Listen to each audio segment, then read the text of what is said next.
When looking for your favorite tools and supplies for your next flooring job, we have the absolute best place to shop online. Head on over to shagtools.com, the pro's choice for everything from cutters, adhesives, knee pads, shower systems, and more. Shag Tools carries all the premium brands you know and trust. In stock with fast shipping to either you or your job site. And right now, our new customers are going to receive 10% off their initial purchase using the code HUDDLE10. That's right, HUDDLE10 at shagtools.com. What is up, guys? Little misstep there by me. Welcome back to the Huddle, the #1 podcast in flooring. We're here to help you gain forward progress in your career. Simply put, we're here to help you guys win. All our new viewers, welcome to the team. Don't forget to like, subscribe, comment on our stuff.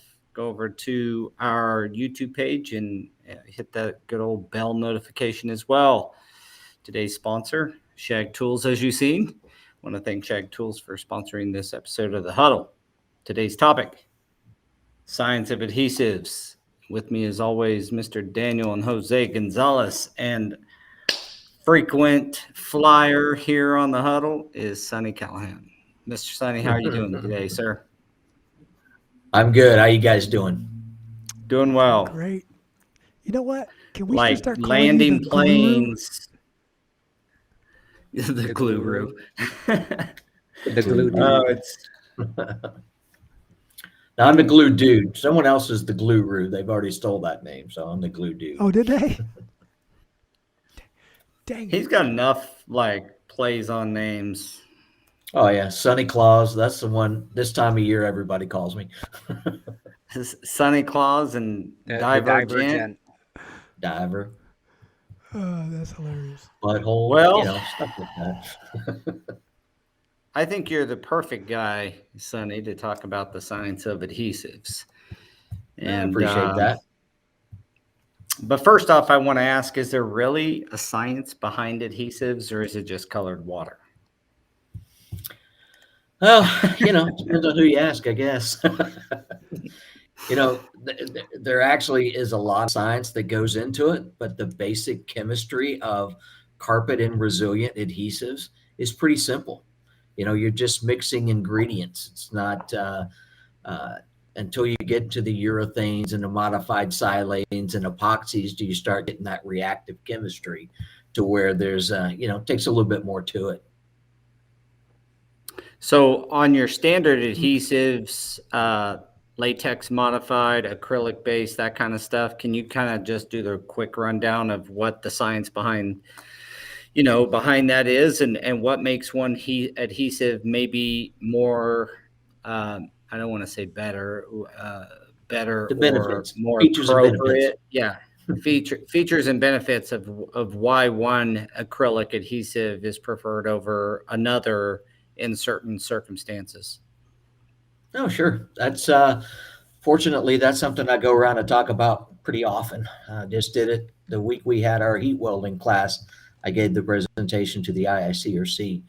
So basically, when we start talking about flooring adhesives, we're going to talk about three main categories. Hundreds of adhesive categories, but for flooring, we typically just talk about the three, which is SBR, carpet adhesives, and then acrylic polymer, acrylic emulsion, acrylic dispersion, all that. It's all the same thing. Those are those white adhesives for resilient floors. And then what we just talked about was the reactive, chemistries, the MS, the epoxy, the urethane, things like that. So each one of them have a great benefit, have a benefit to what they're being used for. I will start with the easiest one. That's SBR. SBR is styrene butadiene rubber, and that's used for carpet adhesive. Down and dirty commodity item. We all buy latex from one of two people, right? It's just how much good stuff do you want to put into it, and how do you want to mix the ratios of things? Do you want something soft and gummy like a VCT adhesive? Those are SBRs. Or do you want something, low in latex, be cost effective, or do you want one rich in latex so you can use it for Minster and woven, double glue down, things like that? So it really is just a mixture of how you want to do it and how much good stuff do you want to put in it. For the reactive chemistry, I think we need to do that one first. Just like what it says, it reacts, right? So the SBR and the acrylic emulsions that we talked about, they all, when they flash off, they dispel the water. The water goes out from it, right? Where reactive chemistry and the urethane and MS polymer, they're sucking in the moisture. That's why sometimes you'll see people putting water near it to try to kick off the urethane. It's pretty comical. There's a artificial turf company out there that shows videos of them gluing these artificial turf. Yeah, I know you saw it. Yeah, with the water, And the soda they're bottles. just pouring bottles of water onto the urethane adhesive, and it's just the dumbest thing you'd ever watch. You're like, yeah, it makes it kick off. No, that's not what does it. It's water vapor that will do it, right? Just spritz it. Yeah. Your comment was just like so professional. I wanted to add to it, but I knew that it would go nowhere. Uh-oh. Yeah, I don't even remember what I said, but it was like, what are you thinking? Al Gladden says he will donate $1,000 to any charity if Sonny shaves the beard. Yeah, it's going to take more money than that, my friend. I was going to say, you're going to have to add some zeros to get Sonny to shave the beard during Christmas time, man. It's his time of year. He makes that every time he goes to the mall. They just throw the money say, at I him. don't get out of bed for Santa Claus. In December, when he steps out the door, his bank account increases just for walking out there with that beard. Yeah. One day I'll send you. So Sonny, on the reactive. Go ahead. No, I was just going to say, one day I'll send you guys a picture of me the last time I shaved it off for No Shave November. We did a charity who was going to, who could grow the longest beard in a month. And I was like, no, I don't care how much I win. We donated it, but I don't care how much is at stake. I'm not shaving it again. Looked like Groot from Despicable Me.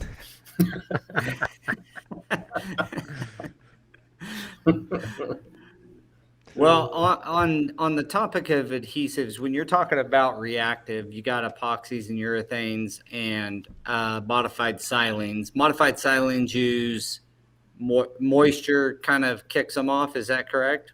Right. Oh, yeah. The urethane and the modified silane, they both, they're going to absorb the moisture that's in the air. And then there's what's called an exothermic reaction. So if anybody's ever left a 2-part urethane or 2-part epoxy in the bucket too long, you feel that bucket warming up, right? And it can actually start smoking. That's what the exothermic reaction is. That's why you've got to get it on the floor and spread it out. That heat is dispersed and it won't cause the issue. But it definitely wants moisture in the air. So in Florida, in the summertime, it's going to kick off a lot faster than it would in Arizona in the summertime, even though they may have similar temperatures. It's the humidity that really does it. Gotcha. We've done stuff with like the urethanes too, where we had to spritz it with water because they're like, this stuff is, as soon as you're done, people are going to try getting on it. So that's right. Oh, and you and I spoke about this. I've got that information for you. I got to get it to you.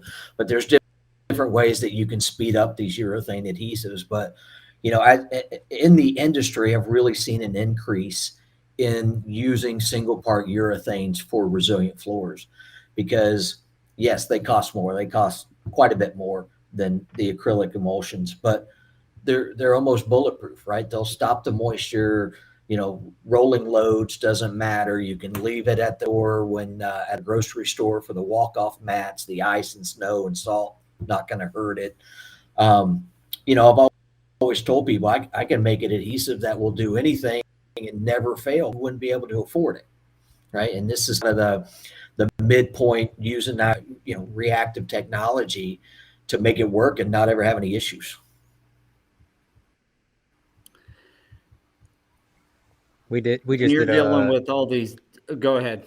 We just did a entrance at a grocery store that was their issue, was that every time someone would come and replace it, it would end up failing again and again. And I was like, well, we do have this adhesive that doesn't react with the water and stuff, so that's what we're going to end up using. And she was like, oh, can we just use the regular stuff? And it's like, no, because then you're going to think that it's my fault when I'm telling you that we can use something else and mitigate this, right? Like you want this to be solved long term and not just keep on doing it and doing it and doing it. This is what we have to do. She was like, okay. She want me Guess to you're come the back again in professional. 6 months and redo it all. Let's try this. But a lot of people, when we talk about 2-part urethanes and 2-part epoxies, they've both been around for a long time, and historically the epoxies have always been a lot harder, a lot more brittle, and the urethanes have been a lot more on the softer side, right? So a little bit elasticity to it.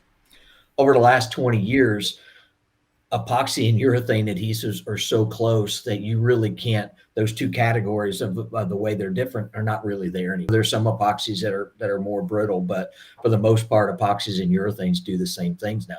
And epoxy catalyst is urethane, right? That's the catalyst that's in there. So there's where there used to be a lot of differences in them, there's really not anymore.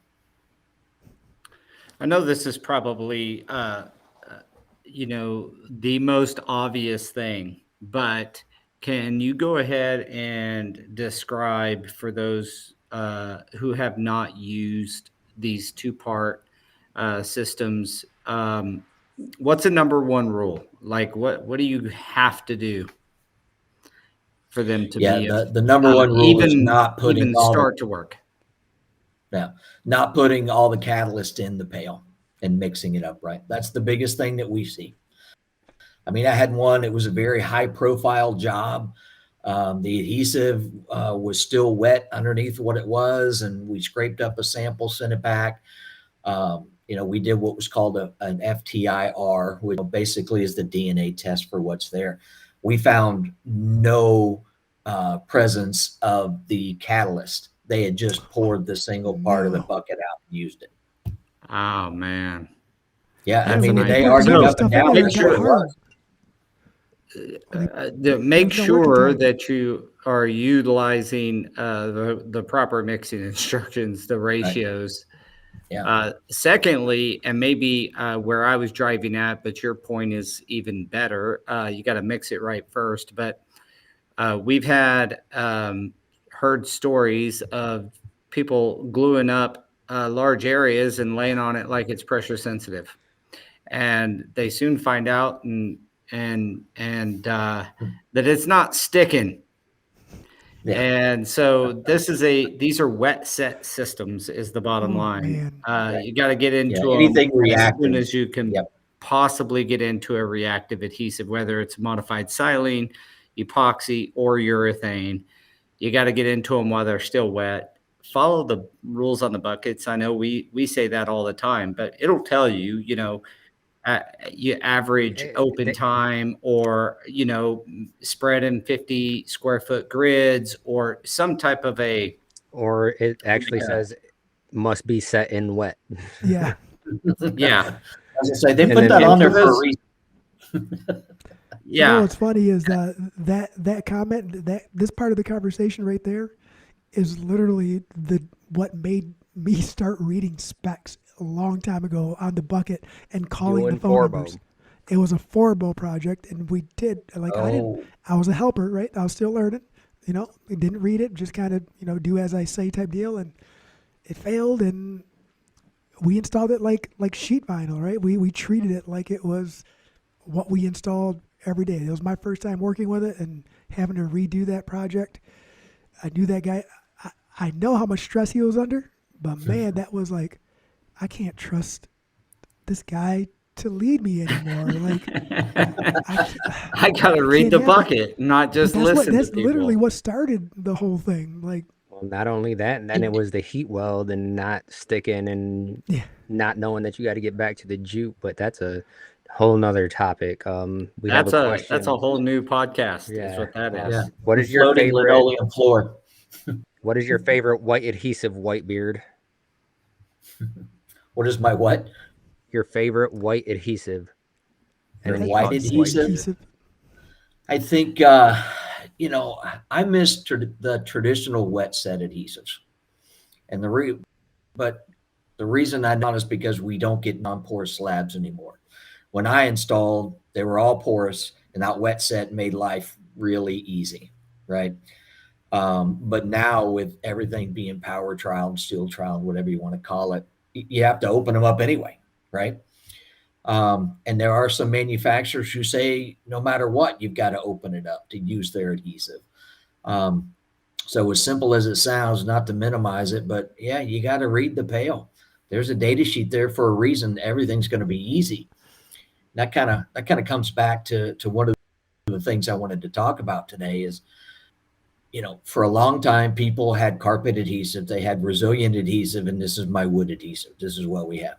Those days are over. There's 20 different PSAs. There's multitudes of wood adhesives that are different, and they're all a little bit different. I mean, DryTac's got a great product that you trial out and let it flash. You try to do that with a urethane, like you said, Paul, it's going to be an issue. Ours are wet sets, right? Everything's got to get in it. So they're not the same. Technology has bettered itself, even though people say they miss solvents. That's a completely different conversation. But solvents had their place. They don't anymore because the polymeric products that we're selling now are better than the solvent based. People just don't want to change. It Well, only they took are 20 now, years, right?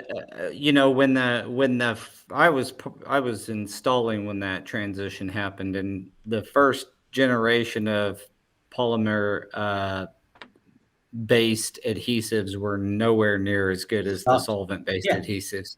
They sucked. Yeah. But of course, they got much better, and we're doing, as an industry, I think, attacked and approached the problem of moisture in slabs, non-porous, all these things, and that's why you have this. That's why we're having this discussion. You got to have the discussion because there's so many adhesives, but it's because there's so many different site conditions and products that require a little tweak here or there in the adhesives. That's why you got to be a doggone near a scientist or a chemist to do the floors anymore. I would like to say a couple of things. First off, I got to jump off here fairly soon to everybody. I want to thank everybody for joining us. I've got a board meeting I got to jump into for the children's home here in just a few minutes. So I wanted to get that out of the way and thank everybody for being here. Secondly, a lot of these adhesives, when you're trying to get a certain result out of a flooring, and let's say you do pick an adhesive that needs some porosity, which is most of them. Do yourself a favor if you're in the commercial world and make sure you're adding the adhesive to your submittal package, because when you go there and it's hard trialed and you have to do extra work and grinding to grind the floor up, at least you have something to point back to and say, hey, I submitted this product.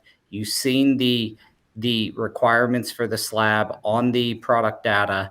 I made that very clear to you up front. And now you've power trialed and closed this slab up like a partially polished concrete slab.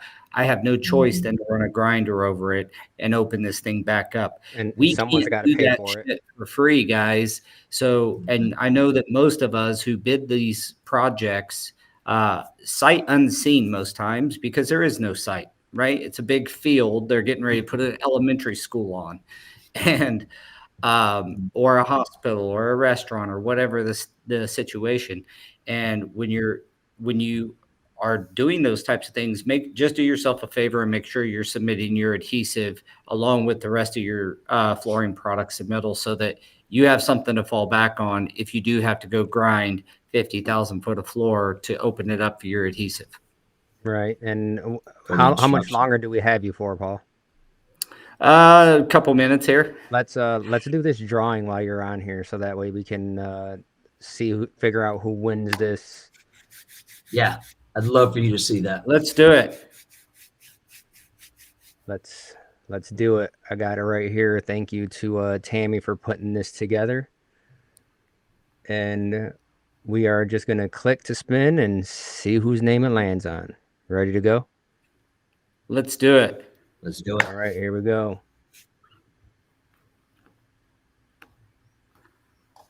Oh, that is awesome.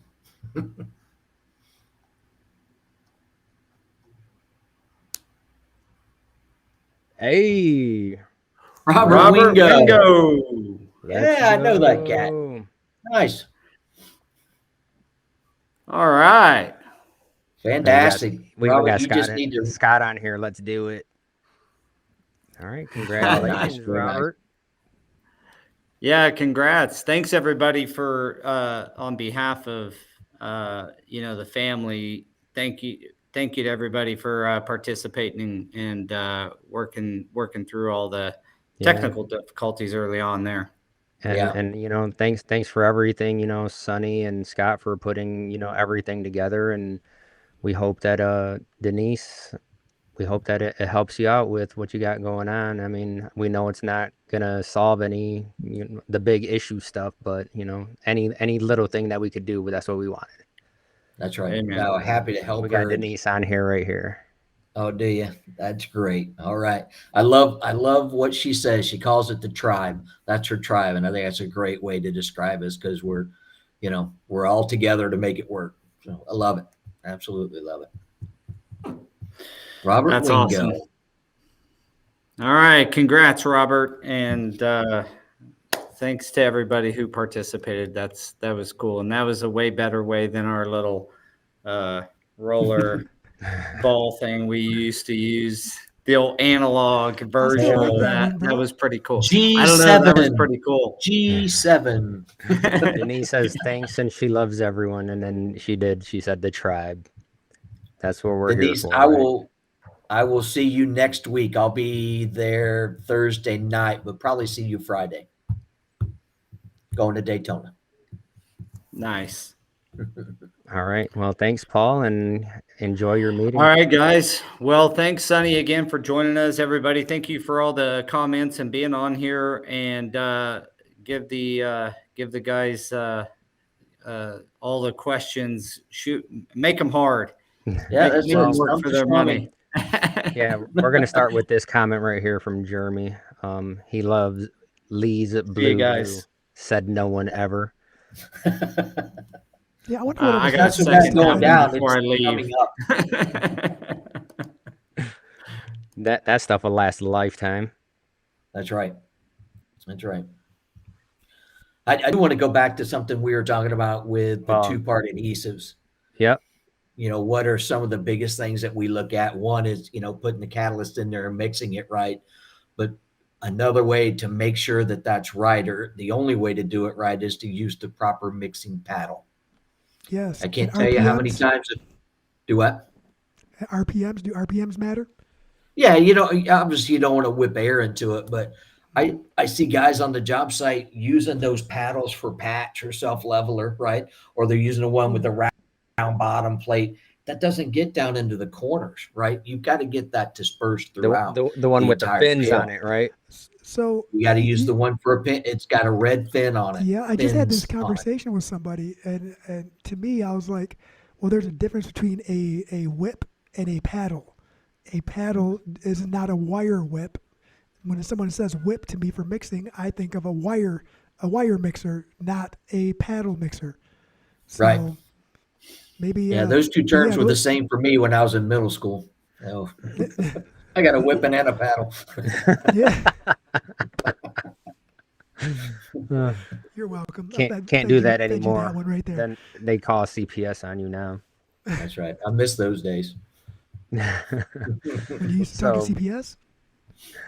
Do what? No, no one called CPS. You were scared that, like, if I would say I would call CPS, I'd get whipped again. I don't know. I flip my kids off every day. So we do have a question here, right? Let's all right. Transitional adhesives. And Jeremy said this, or no, who was it? It was Charlie. He was like, he said glue, and he was like, I mean adhesive. I need to start calling it adhesive instead of glue. Yeah, I mean adhesive is the proper term, but I mean, we're talking to the glue dude. We're talking to the glue dude. So transitional glues, let's talk about them. Well, I think that's a great question, because I think what I want to do is have some people answer. When you say transitional adhesive, transitional glue, what do you think it does? Because I can ask 10 different people and get 10 different answers. And I've been trying to explain to people that if I have a really aggressive PSA, I'm trying to pick my words and not pick a battle. If I have a really aggressive PS and it's soft and tacky on the front end, but over time the bond is so strong because it's a soft, grabby adhesive, and that vinyl can't come up, that's pretty firm, right? Did it actually change in chemistry from one to the other, right? No, it didn't. It was just a really aggressive adhesive. Some people say that the transitional term means, tacky on the front end. You can set it tacky, you can set it wet, or excuse me, dry, or you can set it anywhere in between. That's the way I look at it more than anything else, because if you can use it all three ways, it's going to be firmer on the back end. So even a PSA, if you get that PSA transferred to the back of a piece of flooring, it's permanent instantly, right? Who cares if you let it flash off or not? Once you get transfer of adhesive to the back of the flooring, it's permanent, right? So I don't know. There's just a lot of misconceptions out there and misunderstanding that it became such a buzzword. And the company who did it did a great job of marketing it. It's a great product that the industry needs that product. It just depends on what you need it for. What do you need the adhesive to do? Then you can go out there and find what you want. Yeah, because I think we talked about it briefly before, right? And people tend to think that it just means that you can use it either wet or let it flash off completely and use it like a traditional PSA. Right. And that's the answer I get a lot. And there's a lot of people that we just had this conversation in one of the meetings we had here at work, and even our own guys, 3 people were referring to the same adhesive with different terminology. And Daniel had to go into a spiel on, this is where we're at. This is what we got to do. We have to check the adhesive. We have to understand the difference between open time, flash time, transitional PSA. And he gave examples of current projects that we were working on. So then you could see the guys were just like, it was like click, click, click. Oh, you mean that's why the adhesive wasn't sticky anymore after 5 hours of open time when I was doing all those intricate cuts. Yeah. No, that's it. The label's going to give you that timeline, right? You got to follow that timeline.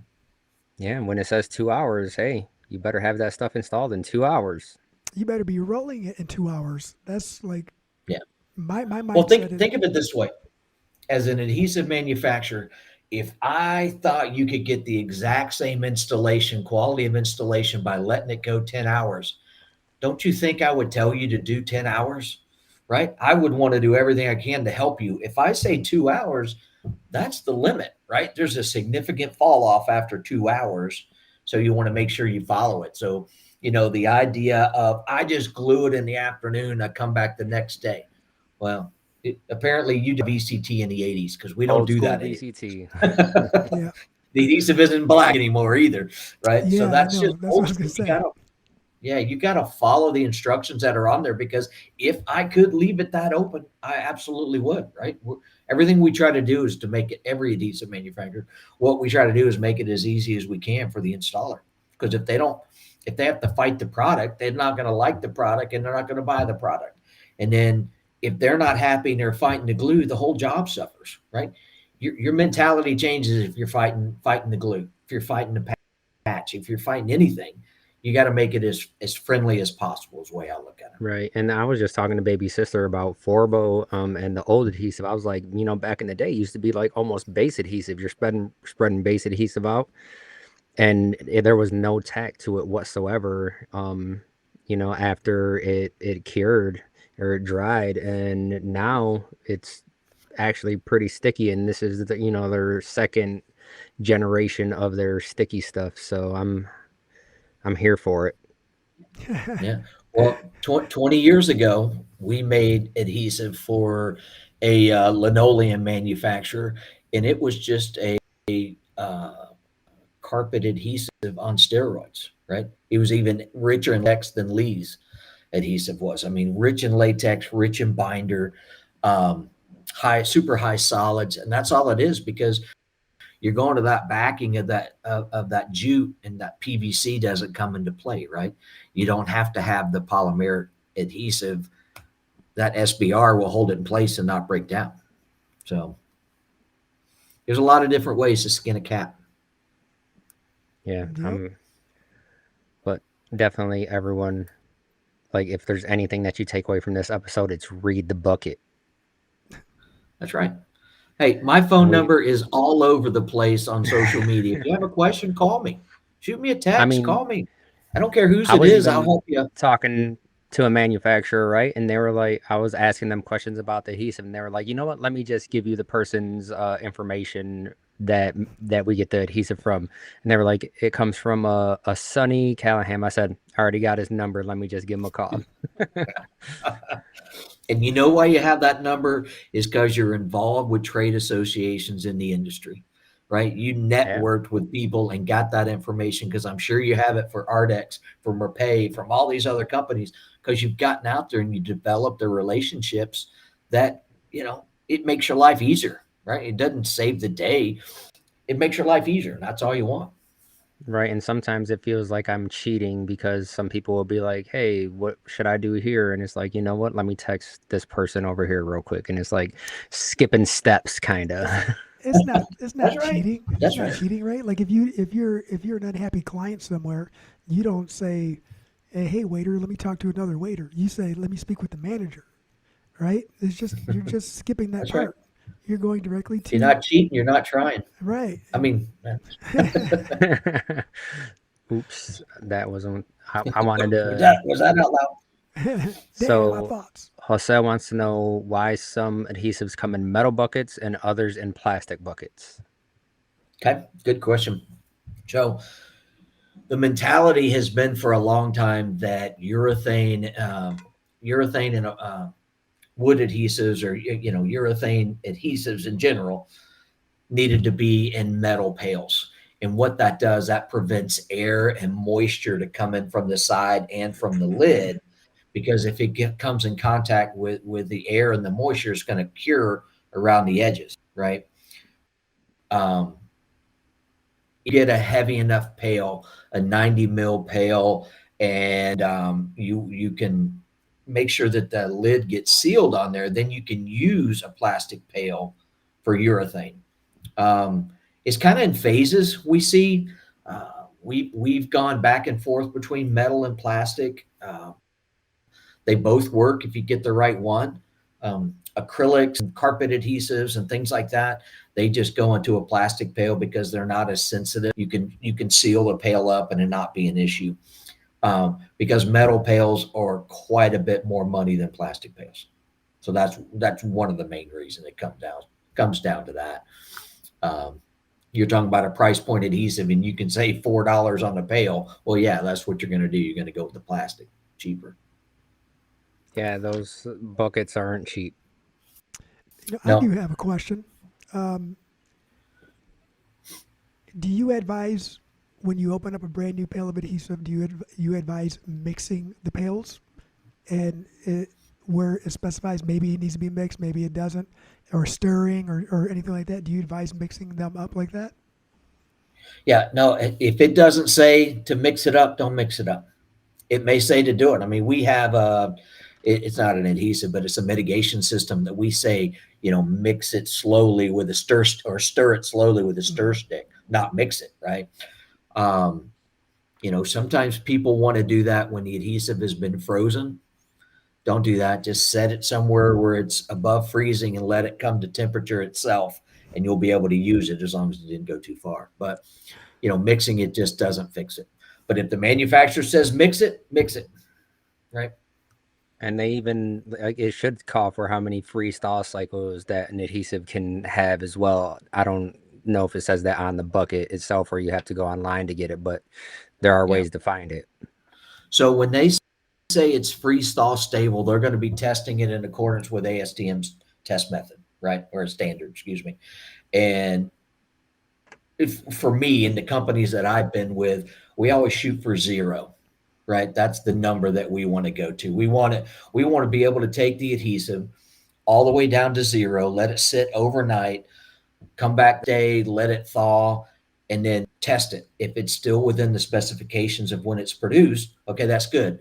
But you got to do that 5 times. And if 0, damages the adhesive, then we go to 10. And if that doesn't work, then we go to 20, right? Wherever. But it depends on going through that cycle 5 times. That's when you can say it's freeze thaw stable. If you get it freeze thaw stable 10 degrees F and you go to 5 degrees one time, it's going to fail, right? But it can go to 10 5 times, but if it goes to 5 once, it's going to fail. Could fail, be a better way to put that. So it's not a, hey, it can do whatever you want. You've just got to find out what that temperature is. It's just not that hard to keep it in an enclosed area. Don't leave it in your van overnight. That's where we see it. We even have crates here, right? Because it's like, all right, guys, there's some things that are pretty sensitive. We're going to put them in crates. We bring them in every night. We put them back on the van. When you get to the job site, you bring it into the job site. That way, nothing is going to. That's right. Keep that on little bit freeze thaw. Yeah, we try to make it easy. We have carts allocated to the vans, crates allocated for the items that we're worried about. So yeah, that's right. Try to make it easy.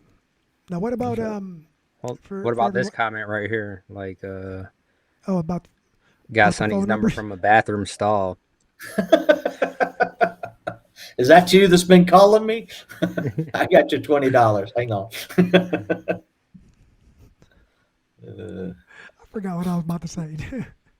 So I think. Go ahead. I was gonna say, we just talked to the guys too about making sure that they're checking dates, even though like we have a rotation, like when we re-up our stock and stuff like that, or project to project, we still check dates and try to rotate. Somebody had brought the dates up. I don't know if it was a phone call or what, but the importance of checking dates and shelf times or shelf life, not shelf time, shelf life. Shelf life. And just letting them know that it still breaks down, even though it hasn't been opened. It still breaks down and settles over time. So separates. Yeah. So we have some products that are a year and some that are 2 years, right? We have some seam sealers that are 6 months, right? You just got to understand what you're dealing with, and the label will tell you what you need to do. Right. I mean, I think we've all opened up a seam sealer, especially back in the day where you open up the can and it's like, you try to pour it out and it's like solid in there, and it's like, yeah, and that's it stinks so bad. Oh, the stinky ones, yeah. It's just it literally is growing bugs in there. That's what it's. I will never forget the color and the smell. Is that mold?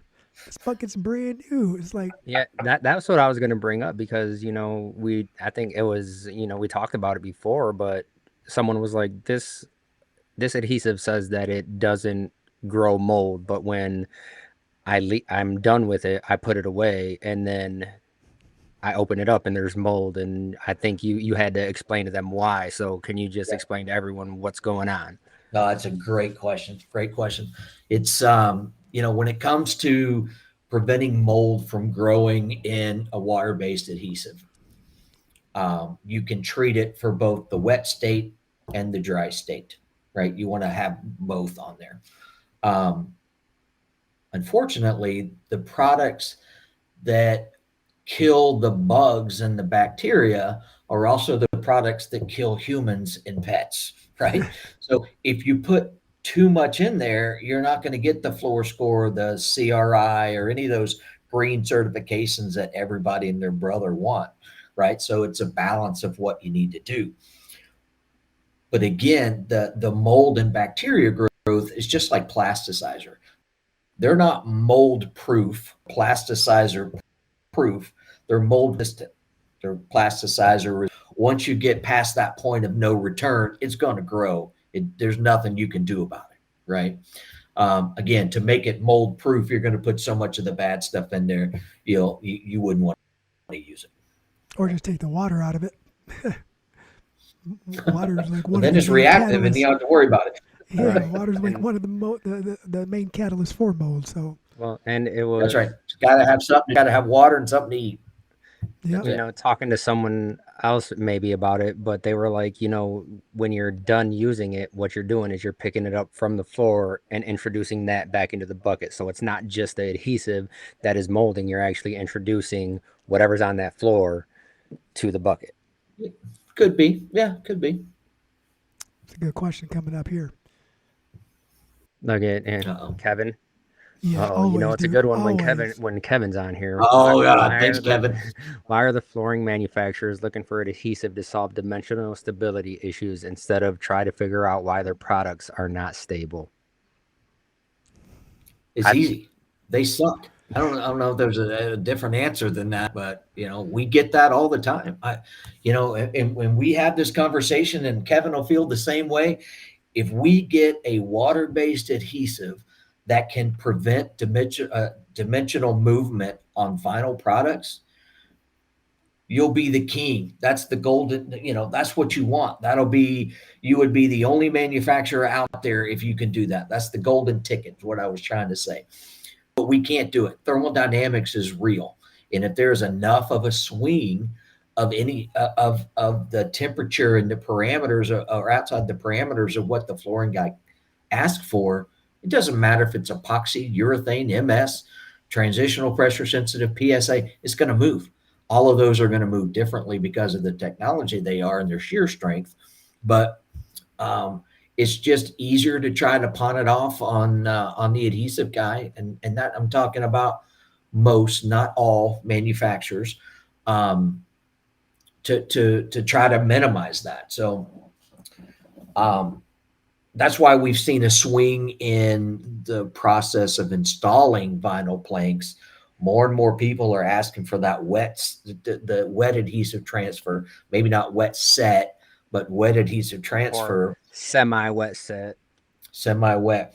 If you're going to do that, just use a wet set and install it like you would a wood floor, right? The whole benefit for having something transitional or something PSA is you can do the whole room and then come back in and work on top of it. Well, you can't even do really do that that anymore. Wet. You can't even do that anymore. So that's why the time savings right now, we're doing 3 feet by 50 foot at a time versus what an entire room. Yeah, well, versus what the limitations are right now, right? An entire room, you have to have a whole crew of everyone who knows what they're doing, and the timing still got to be right.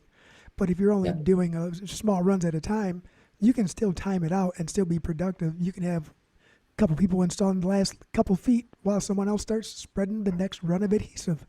It's just a matter of learning the products you're working with. But when they require that and the slab is non-absorptive, how are you going to do a wet set? How are you going to get that transfer? I mean, to me, the root of a lot of the evil we deal with is having non-permeable or non-absorbent slabs. Yeah. Yeah, and see, porous is not the right word, and I use it all the time, but we're trying to make a push that porous and non-porous are really aren't the same, aren't what we're looking for. It's like if you do anything with ceramic tile, it's vitreous and non-vitreous, because you're talking about properties of the product when it comes to moisture. Porous and non-porous just means it has pores or it doesn't have pores. It doesn't. Yeah, concrete has pores, right? But it could absorb or not absorb, right? Just depends on what you're doing, and it's just it's something that we want to do. And one thing I want to get in here before we wrap up is I want all of you out there, especially the technical guys there and the installers, if you think you have a moisture related failure, check the absorbency of the slab, because I have never seen a slab that has been absorptive have a moisture related failure. And if I say that, and what do you think that is? Because when that moisture comes up and gets to the back of the flooring and it condenses and it goes back to the slab, if it's absorptive, it's just going to go back in. If it's non-absorptive, it's going to sit there in that adhesive as liquid water, and it's brought up those alkali salts. So now you have water, you have elevated pH, and it's just sitting there in the adhesive. That's a recipe for disaster. right? It's Yeah, going to break Kevin. down. Kevin says, unfortunately, we have to retrain an entire nation. That is a tremendous burden, and that's true because there's I'm up too for it. many people out there that think, we say it time and time again. I've been doing this for 20 years. This is how I'm going to keep on doing it, and that's just not the case. You Right. can't have that mindset. So Yeah. something I heard today is and this isn't exactly what I heard. This was like based off of memories, right? So set and holding on to our ways that we're not willing to learn the new ones. And this was off of a comment about memories. We're so set on holding on to our memories that we're not willing to make new ones, right? Not letting go. So I just kind of restructured it and talking about just learning, period, is just a fancier way of saying, I've been doing it like this for 20 years, like Daniel said. Well, you've been doing That's it right. wrong for 20 And years. it gets worse when you get older because I know more. I know more. I'm older. I'm an old man. I know more than you young whippersnappers. And I just, it's confirmation bias. If you guys know what that is, confirmation bias is when, you know the answer, that's it. Well, maybe it's not that, but everything you look at is going to support what you think it is. And you may be completely wrong, right? Right. So be open-minded and understand what's going on in totality. We talk about in law enforcement is the totality of the situation, right? It's not just one little part, it's the whole thing. Then you can start putting things together and you can check off, okay, so it's not this, it's not that, it could be this, and then you can make a rational decision of what you need to do to remedy it. And I think, like when we do the class down in Ohio, Sarah actually, she writes, they give us a thank you card and all this stuff every time we go down there, which is amazing. And in the last card, that's what she put in there. Is she said that she likes my open-mindedness approach to everything because I go in there and I'm like, you guys, if I'm showing you something and you know a better way to do it, let me know so I can change too. Share it with me. That's right. I'm not here to just try and teach. If you know a better way, I'm open to changing my ways too. That's right. That's what the tribe does. Shares their ideas and real life situations. Jason says an absorbative slab can reach saturation at that spot, making it non-absorbative and can cause moisture-related problem. True that. Yeah, I think that's. It's a true statement, but it takes a while to get there, and that takes a real problem, real moisture problem. But absolutely true. But if you get that non-permeable, I know what I was going to say. I don't know if I can say it on the air, but when you turn it, when you've got that water sitting there with the adhesive, it just turns it into soup. And I usually say something else, but it'll break down the adhesive because if you just put an adhesive film in the water, do what? No, I know what that something else is. I was going to say it wrong intentionally. So yeah, ball soup. So you take a film of adhesive and put it in just a thing of water. Most everyone's acrylic emulsions adhesive are just going to sit there and it's not going to be affected. But you take that same one and you put it in water that has a pH of 11 or 12, a lot of them are going to break down, but that's how you know not to compound around it. The polymer has good water resistance, so that's what you want to do. Right. So if a manufacturer comes to me, we were talking about that before, and I want something that's really tacky on the front end and I can be able to replace my carpet tile, a year later. Okay. So you want something soft and pliable. So what we would do is we would go to a polymer manufacturer and we would ask for a soft, pliable polymer, and then we would compound around it. We wouldn't start with something that's really hard and has no tack and then try to bring it back to that. So conversely, if I wanted a wet set, I wanted something with no tack, I would start with a polymer on the other end of the spectrum. And then that way we can go around it and make it have the features and benefits that our customer needs it to be. So Nate is saying that aggregate affects concrete more than people think. Limestone is porous, but the East Coast uses granite rock and West Coast has a lot of volcanic glass in the aggregate. So you have to, this is where knowing what's going on and why we say that installers essentially need to be scientists sometimes. So that way, when we do get thrown under the bus or they try to throw us under the bus, we have something to come back with, right? Like I already knew this, and this is what we did to mitigate these issues. Mm-hmm. Well, and again, it's not to oversimplify it, but if you're using a product and that manufacturer says you need to do A, B, and C before you can do the floor, and you do A, B, and C, and then something still fails, and it's coming from this lab, that's not on us, right? We followed the instruction. You as an installer, we can take it back to the manufacturer, say, look, I did it. Document it. Just don't tell them you did it. Document that you did it. And it protects you from having to worry about something that happens with the slab. Because again, we're not concrete experts, but we're asked to be all the time. Yep. And so I showed this picture to Sonny prior to us jumping on here and said that I was going to show it because these are the kind of things that, you know, we get and someone just will text a picture and say, hey, what's going on with this? Oh, the social media is famous for that. There's a lot right now that forum that you comment on the water bottle on the adhesive. So, Yeah. you know, we'll get something like this, right? And it's like, what is going on? Why is it doing this? And you can see the adhesive coming up through the seams, and you can see it kind of doming here. And I don't know how easy it is for people to see, but and then you get I can tell you 100% by looking at that picture what's going on. It's failing. Adhesive is coming out through the joint. That's all I know. You can't talk about anything else. I left my X-ray vision gone. I can't see. And then you just have to start asking questions from there, right? Because it's like, why is it doing this? Well, it could be moisture. It could be, you know, something reacting with the plasticizers. Mm-hmm. Wrong adhesive. Why is the adhesive wet after installation? Right. I don't know how long this floor has been down, but that would certainly play a role into, you know, what I would look at next. Right. Right. And then so the text messages I got were floors are 2-coat, moisture barriered, proper trowel with PS adhesive, clean substrate.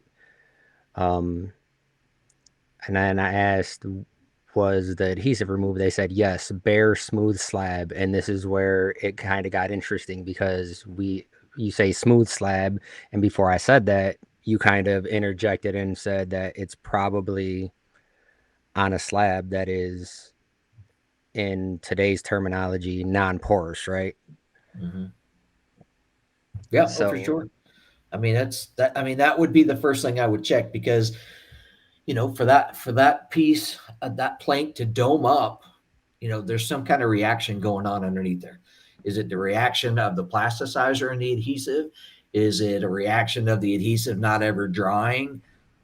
Is it a topical cleaner? Something affected that plank because if you left it on the floor just sitting there, it wouldn't dome like that.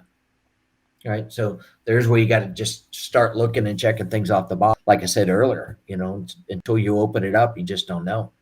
Right. And this is where, you know, we had David Zach on last week and Jason is on this week and, you know, commenting. It's when you talk to inspectors, it's like these are every scenario that they would have to go through when they're inspecting something like this.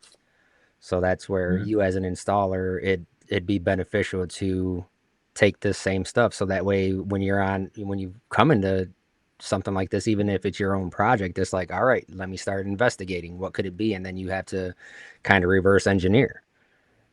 That's right. Best way to learn. Yeah. Anytime you get training, like inspectors take an inspector course or even factory training like they did at Taylor last week, you're going to learn what's going to happen when you do this. And if you don't do that, what's going to happen? So it gives you an idea. Yeah, this is oversimplifying it, but it gives you an idea of what can you skip on the job site sometimes and what can you never skip, right? Because there's no perfect job site. Sometimes we have to make a change and pivot while we're there. What can we pivot on and what can we not, right? That's what's really going to be important. Yep. And I mean, it's all about that. Oh, sorry. Go ahead. Said it's all about that substrate. You got to start start at the base, right? Because we've been in situations where, you know, contractors are like, we spent a bunch of money to put this moisture barrier in here. Yeah. Why can't you just go over on top of that? And it's like, because we need something that's absorbent, right, Sonny? Yes. We'll change it right now. We need something That's it. absorbent. If we Absorptive. go over this, it's like going over glass. The adhesive will never set up. Oh, And it's hard for people to understand why we have to do extra stuff when they already spent all this money to try and not do extra steps. Yeah, Yep. speaking of that, David, I in think that situation, and also this picture right here, I'm going to guess that the problem can be figured out by referencing ASTM F710. There's going to be something in F710 that wasn't done. That's why they're having that issue right there. that it has to do with well, Yeah, I guess you can't say, right? if you are not a absorbency member of test. ASTM F06, you need to do it. It's $115. It gets you all the documents you need. And you say, oh, what kind of documents? The documents you're going to be judged by if you ever have a problem on the job. How can you comply with those requirements if you don't have them, right? Some inspector's going to come in and go, look, you didn't do this, this, and this. Here's the document I'm going off of. And guess what? If you didn't do it, you're going to be responsible for that installation. It's all about limiting liability. That's what we all do in life, right? We don't want to have extra liability. If you have those ASTM standards and you can look at them and make sure that when you do your job, you're following these standards and following the manufacturer standards, you're protecting yourself. And if you're just an installer, you know, you don't have to have a store or sell material. If you're just an installer installing for multiple locations, it's even more important for you to protect yourself because you don't have That's right. anything to offset any of the costs that are associated with losing on a project like that, right? Like if you go install a 20,000 square foot LVT project and you do it all wrong, because the office told you that it's good to go, and you lose, man, that's your business, bro. Like I've you seen could've people go out of business mitigated that, just yeah. because of that, right? And You that's- know, same with moisture testing. People don't, unfortunately, people don't moisture test until they're burned. And hopefully they didn't get burned to the point where they've got to close their business. And it's real, folks.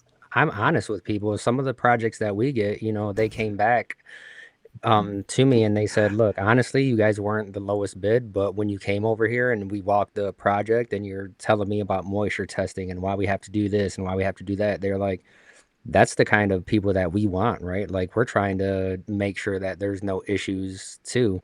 And then they ended up switching to a different carpet that didn't require moisture testing. So Yeah, broadloom carpet typically doesn't. As long as you use a premium SBR adhesive, it's not going to break down from alkalinity. The moisture is going to pass through it. Same thing about before with the absorptive nature of the slab. So there's a lot to it. Yeah. I mean, we're talking about limiting liability. Most, superintendents on a job site, they're going to want to minimize their liability because it's their butt on the line, right? If you show them a tangible reason of why you need to do this, here's the standard. If you don't do this, you're not going to have a warranty. Guess what? The cat's going to start listening to you, right? He doesn't want to negate his warranty for not only his company, but the building owner. So you've got to, if you show them why you're asking this and show why you need to do this, it makes things go easier. And there's still some assholes who are not going to do it. I'm sorry. There's still some guys out there who are not going to do it. Makes for a great episode. Most of them are going to. Yeah, and that's the thing, right? Is when they realize that most of the failures end up happening after they're already moved in, and then to tell the client, oh, we have to take all your stuff out and then have this shut down again after you're already moved in, it's like, you don't want to do that. Yeah, we didn't want to pay that $15,000 6 months ago, but we'll pay $80 now to redo it. Yeah, right. The convenience it would have been to pay an additional fee versus what we're losing and still paying the fee on top of that. Yeah. Yeah. Well, I tell you, you guys have probably heard me tell this story. It was at the Smithsonian Institute. They had me go up there and they're redoing, they took up carpet tile and they're putting in hardwood floors. And they'd already had, the job was like 100,000 square feet. They already had about 10,000, maybe a little less than that already installed. And I walk in there and they are spreading urethane adhesive right over the old green pressure sensitive adhesive, right over the top of it. And I stopped the job. I'm like, this has got to stop. You know, it's our adhesive they were using, whatever. But then the superintendent came out and he's like, oh, we've done all this over here. And you know, everything's fine. He goes, I don't have the money to stop the job and do it right. I said, well, do you have the money to do it again? Because it's not a matter of if, it's when this is going to fail. And I hope that 10,000 or how much it is fine, but moving forward, we're not going to keep doing this. And so I stopped a federal union job in Washington, D.C. and I lived to get out of there. I wasn't thrown in with the fishes. But I mean, it's I get my point to that was, is you've got to, and to stand up, you've got to show them the documentation of why you're saying it. It's not just Sonny saying it. It's not just Daniel saying it, or say, this is the standard in the industry that we need to follow. And if we don't do it, it's on you. Yeah. I mean, we're working on a project right now where they put fire rated plywood on something, and they're like, can we just go over this? And I'm like, no. And then they're like, they said, I asked ChatGPT and ChatGPT said we could. Well, I guess I'm wrong. And I was like, listen, man, I said, the thing is that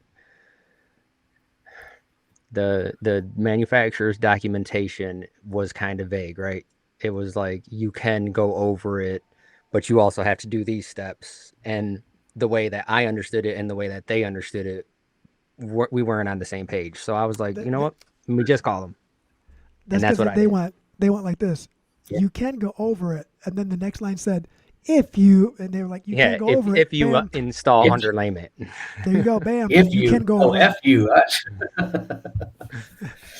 I mean, you know, here's the other thing that I tell people that are not done enough in the world is bond test. If you have a question, something, do a bond test. Let it sit for 72 hours, come back and peel it up. If you pull it up and all the adhesive comes off the substrates on the back of the flooring, there's something wrong with your slab, right? If you pull it up and everything's, you know, all the adhesive stays on the substrate, nothing on the back, and it wasn't a PSA, okay, there's some compatibility issues with the adhesive in the flooring. It will tell you a ton of information. Yep, and that's what we did. So while I was on the phone with the manufacturer, I got a hold of the guys and I'm like, just go spread some adhesive, put some pad on there, put some carpet on there, so that way we can show them that it's not going to work, just like a 6-inch by 6-inch or 1 foot by 1 foot piece, right? Yep. And by the time I called the manufacturer, sent him an email, they sent me some pictures back and was like, this stuff is already falling off. Yeah. Yep. There you go. Just had to do that with the guys on that broadloom job, that pattern job we did a couple weeks ago. We had 3 different scenarios, and I had them do 3 different scenarios on bond tests, right? Like, we got to make sure that we're limited. We got to see which one's going to work, which one's not going to fail, and why are we doing this? And then they a couple extra trips to the job site saves you about $50,000. It's worth it. That's right. Solving problems you didn't know you have in ways you can't understand. So Jack, we'll do one. Deep Thoughts by Jack Handy. We'll do one more because we're over on time a little bit already, but I do want to do this last question. Talk about trowel notch important on absorptive and not absorptive slabs. God, Jason is a smart guy, man. I like that guy. He is, so man. We got to get him on again. Yeah, we do. He's all in, man. He's committed to this industry. I like all the questions that he asks. He'll just post questions just to see what people will say. I love that. Right. Instead of just saying what it is, he'll ask a question. Yeah, I love it. Yeah. But when we talk about trowel notches, the size is dependent on the absorptive of the substrate, right? You're going to use a lot smaller, it's non-porous than you would if it's porous. And the reason that is if you're working on top of a porous substrate and you use that smaller trowel, just go from 16th to a fine notch, whatever. if you use that fine notch on there, you're doing half of a fine notch because some of it is absorbing into the slab. So you use that larger trowel. So if some does go into the substrate, absorb into the substrate, you still have plenty on top, right? And the other thing is we're telegraphing, right? That's a whole different show in itself. That's another reason why manufacturers have gone down to that fine notch trowel for just about everything, because you're, especially at a hospital, you're looking down the hallway. What's clean? Shiny's clean. So the floor's got to be shiny, and you see every trowel bar going across there. The bigger the trowel, the easier it is gonna be for them to see it. So we've all gone down to the fine notch trowel, but if you do that over something that's really absorptive, you're more than likely going to have a failure, no matter what glue it is. Been there. Yep. And that's where primers come into play. Or on primers, if you have a dusty slab or a really absorbent slab, get a couple of pails of primer and prime it. You're going to save yourself a lot of headache. Well, I mean, even on this same project, right after we installed the underlayment, manufacturer says, oh, if you're using this adhesive, prime it first. So that's what we had to do. And it's like, we have to do all these extra steps. Why does it cost so much? Well, yeah, that's it. Well, I mean, when you're troweling that glue out and you're on the ground, your trowel is going back and forth, and all of a sudden you got a bunch of shit built up on the edge of your adhesive, that's a problem. You need a primer. Pick it all up, go back and prime it. That means it's over absorptive, it's dusty, it's not going to hold the adhesive, right? The adhesive is going to coagulate on those piles of dust that are sitting on the surface. It's not going to dry and on the flooring itself or the substrate, right? So there's a reason when you pull that up and you see all that dust and making a mess, that's the reason you need to use a primer. You mean you just don't clean the notches out every 4 feet? Yeah, just scoop it up, throw it out, put it back in the bucket. That stuff will kill the mold.